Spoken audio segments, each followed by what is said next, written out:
We begin with our first fight on the card this evening. It is scheduled for 3 2-minute rounds in the light heavyweight division under Muay Thai rules. Introducing first, fighting out of the Dynamic Mortgage Concepts red corner, please welcome Joshua Oppenheimer. Fight fans, welcome to Sparta Sports and Entertainment, Wyoming 4. My name is J.R. Gordon. I'm joined by world left-way expert, Mr. Robin Black. Tonight, I'm so happy to be here with you, brother. It's going to be awesome. Tonight, we're bringing you 2 Muay Thai fights, 6 kickboxing fights, 3 MMA fights, one of them being a title match, and then our main event, the left-way world open weight title. Right now, let's take a look at our tail of the tape. I'll break it down for Oppenheimer. He's 32 years old, 6 feet 2 inches tall, comes into us at 190 pounds with a 2-0 record. Robin, give us the breakdown on Lockhart. Yeah, listen, Lockhart is a little bit older, a little bit taller, and he's going to be a lot bigger because he would have cut down to 205. And Oppenheimer, just weighing in at 190, is going to have a size disadvantage. Fascinating guy, Oppenheimer. Fascinating guy. I was just going to reference, you talked about earlier off air, how Oppenheimer's a unique individual. We're hearing that in his entrance music. It's not bodies hit the floor. Yeah, Oppenheimer's been traveling around. He hasn't fought in 4 years, but he's been training down in California with Boss Rutan and then came up here and has been training with Sensei Bang Ludwig, just to sort of get acclimatized to the elevation and to get fresh in the area. But he's a wanderer. He's an interesting guy. And, man, I'm excited to get rolling here. We're going to see how that 4 years off, whether or not that affects him. You see the elbow pads, meaning here in Wyoming, we are full Muay Thai rules. You can use your elbows. Love to see that. Yeah, and hey, listen, as we go and march towards the Letway World title fight, you know, one of the themes of the beautiful art of Letway is the 9 limbs, right? And you can use all the tools of your body. And there's no better way to set the table for our viewers than to move back and forth, flow between kickboxing and Muay Thai. Similar but different. Add the mixed martial arts element. And to see these different things and be able to identify the differences and how the weapons that are available affect the fight will be fascinating. Fascinating indeed. For those of you not familiar with Letway, it's one of the least restrictive sets of rules in all of combat sports. Going to any other combat sport, you're going to get a warning or get disqualified for a headbutt. In Letway, you're training the headbutts. Yeah, and you're taking the headbutts and you're giving the headbutts. Take it back up to Big Mo. And his opponent, fighting out of the Nutrition Company of Cheyenne Blue Corner, please welcome Chris Lockhart. So back to what we were talking about with the Letway and the least restrictive rule set. In kickboxing, you grab your opponent, lift him up, throw him down, you're going to get warned. Yeah. In Letway, go ahead, grab your opponent, pick him up, throw him down. You're not ground fighting, but some of those things that you see disallowed in other sports, Letway encourages. And boy, it is going to be an exciting main event for us tonight. We like to use the term free fighting. There you go. You're free to express yourself violently, and you're going to see the size difference. Speaking of violent self-expression, you're going to see the size difference. This big man cut down to 205 pounds. Oppenheimer talked about the importance of being mentally present in the moment, and that's something we'll see, of course, as we get further and further down the card. The more experienced the guys are, and I know, JR, you had almost a dozen Muay Thai fights. As you become more experienced, you become more present in these moments, and that's ultra important. Absolutely. There's X amount of energy available to a person. It's what you do with that energy. And one of the things that experience does for fighters is allows them to absorb, dispense, and utilize that energy differently. Yes, sir. Well said, my friend. Thank you, sir. Beginning fighters, it's the nerves, it's the jitters. That's where a lot of their energy goes. They talk about the adrenaline dump. That's exactly what we're saying. We talk about energy being a limited but renewable resource, right? There's only a certain amount of it, and how quickly do you renew it? Focus can be said the same thing. You can overwhelm your opponent's mind with possibilities and make him focus exhausted too. Oh man, I'm so excited we're underway. Woohoo! Ladies and gentlemen, this opening Muay Thai bout is brought to you by Cowboy Dodge. Let's meet our fighters. First, Fighting out of the Dynamic Mortgage Concepts red corner, representing Elite MMA, Jesus is Lord, but he is Joshua Oppenheimer.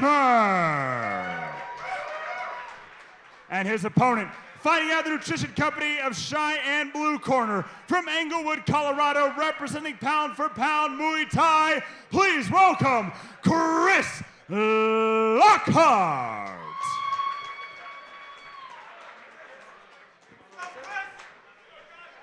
Gentlemen, we've had your final instructions. Fighter, any questions? No, sir. Fighter, any questions?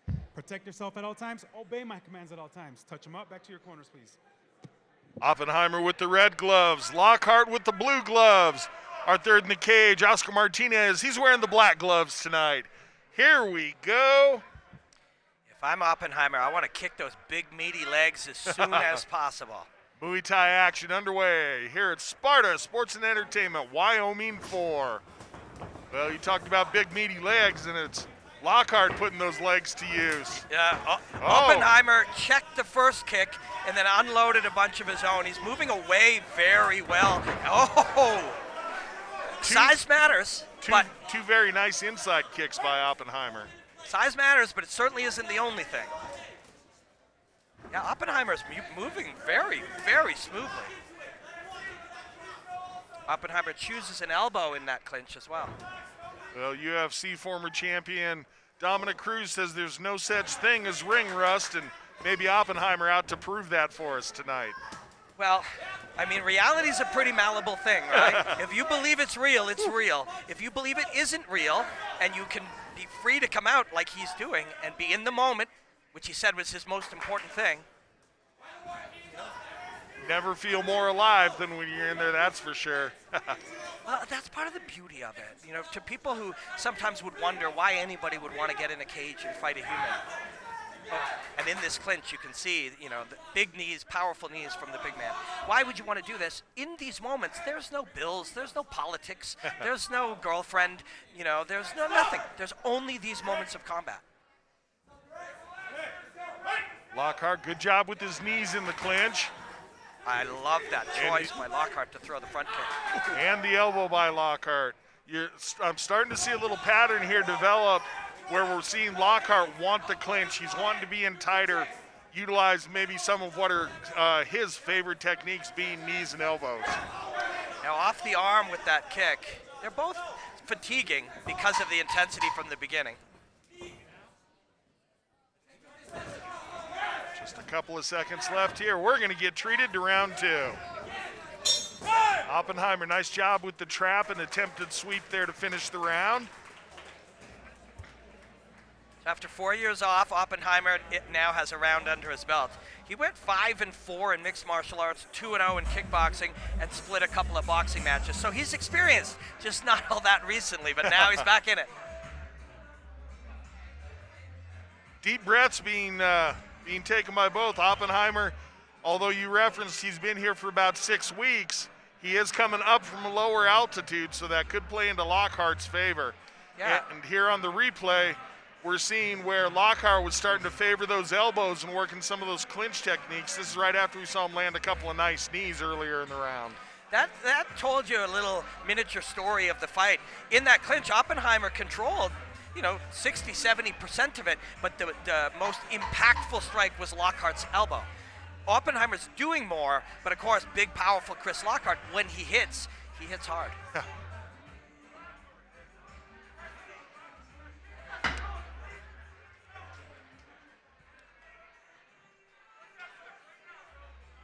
And Lockhart looking to get an early start, ready to rush across the cage and get things started here.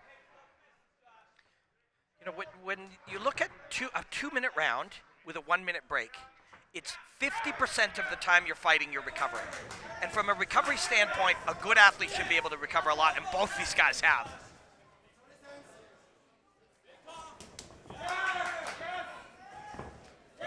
Watching the two fighters on their stools between rounds, I was thinking we were going to see Oppenheimer start to fold and drag a little bit here, but he does seem to have recovered well, and he's pushing the pace, keeping it right there with Lockhart.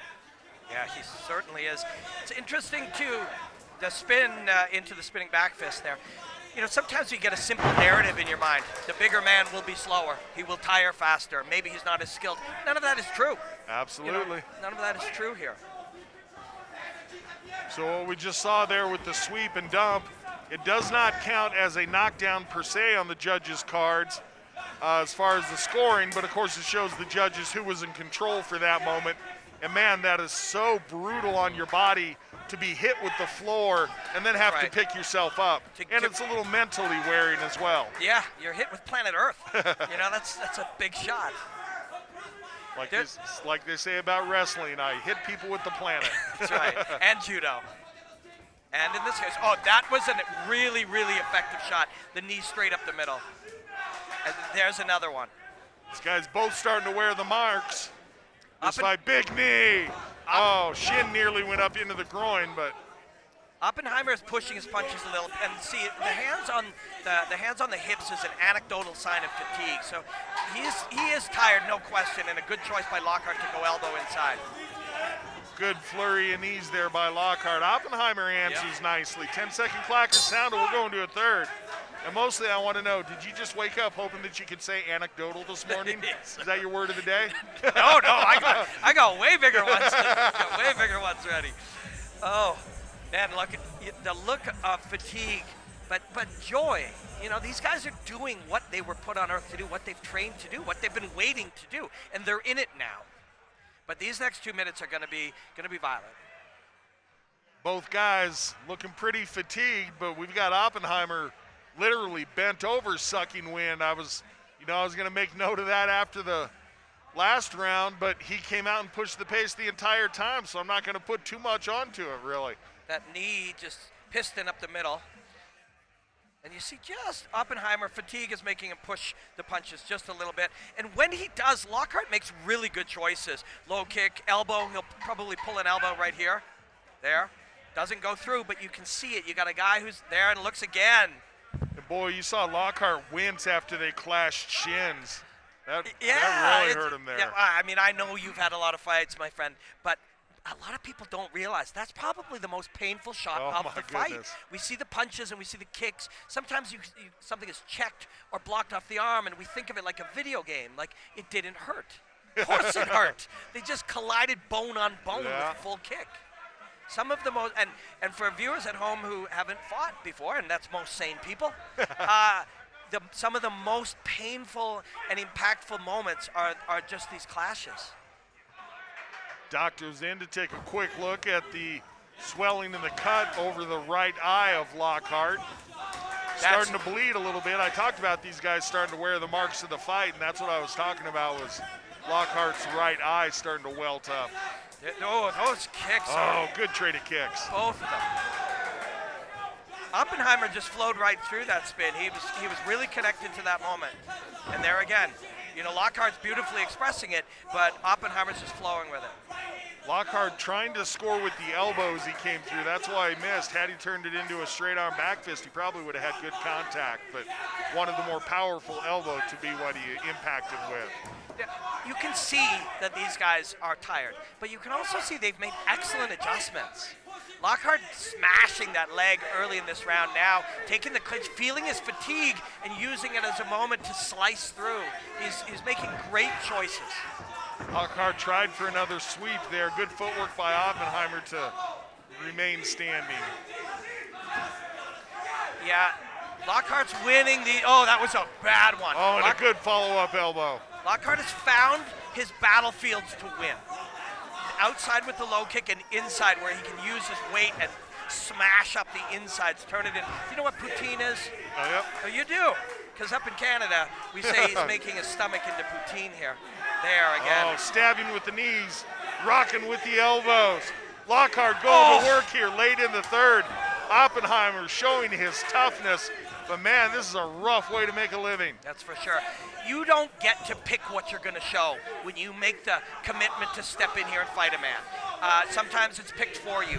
But Oppenheimer's showing grit and heart and tenacity and toughness and will, and it's a beautiful thing. But it's Lockhart who's showing the adaptation to win this fight, I believe. And what a great finish by Lockhart. He really poured it on about the last 40 seconds of that fight. That was a beautiful way to start this. And Oppenheimer's fatigue down on the ground shows that he did everything he could. And then Lockhart's face cut with his hands up, which we can see from our position. He shows he gave everything he could, too. These guys did everything you'd want from two young fighters in the first fight of the night. Man, what a way to start a card. Everybody in back's got something to live up to now. Yeah, Thank right. these gentlemen. This is where a lot of the real devastation took place. You're the bigger, stronger man. You've got your smaller man fatigued, and you start to throw pistons up the middle into the breadbasket. And then elbows from inside. We used the video game reference earlier. If you look at the lifeline on a video game, every time you absorb one of those knee strikes, your lifeline goes down by a lot. And that knee to the upper ribs underneath the armpit, you've taken and given a few of those in your life. That is really, really debilitating. You'll see it again. Brutal, brutal thing. Oh. Thank you for that fight, gentlemen. Look at this elbow. Bink. Bink.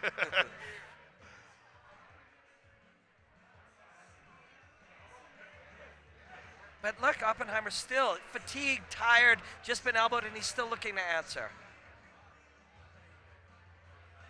No quit in either of these gentlemen, that's for sure. Oh, being pushed back and driven with knees up the middle, switch knee there.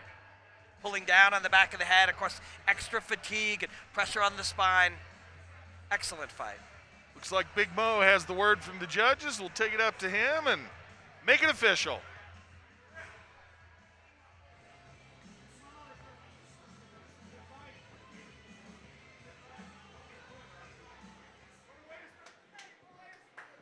Ladies and gentlemen, after 3 full rounds, we go to your judges' scorecard for the official decision. Judges 1 and 3 scored about 30-27, while our second judge scores at 29-28, declaring your winner by unanimous decision, Chris Lockhart. Well, you said it best. Thank you, gentlemen, for a wonderful fight. Let's take it to Bailey Winter. She's going to give us the post-fight interview with our winner.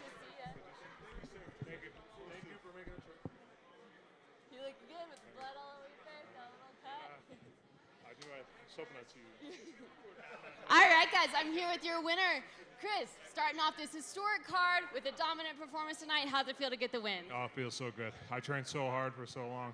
I never stopped. The exchanges on the outside were pretty back and forth. A lot of punches, a lot of low kicks, but in the clinch, that's where you really started to take over with the elbows and knees. Was that the game plan coming in here tonight? Yeah, I mean, I can fight at both, but he was answering back, and I knew if I wore on him, I could get him tired, and then I could do it. Got a little cut on your eye there. Were you hurt at all during that fight? No. Yeah. Did a great job. Go another too. Yeah. Yeah, you look great tonight. I know you're eager to get another fight soon. What can we expect from you next? Improvements, that's all. It's only up from here. So I want to thank everybody at Pound for Pound. Clem, my coach, who's been with me every day since COVID. And Justin Houghton, Ride or Die. LT, everybody else has been around me. So many. Fantastic job tonight. I know this means a lot to you, so congratulations. Good job, Chris. Thank you.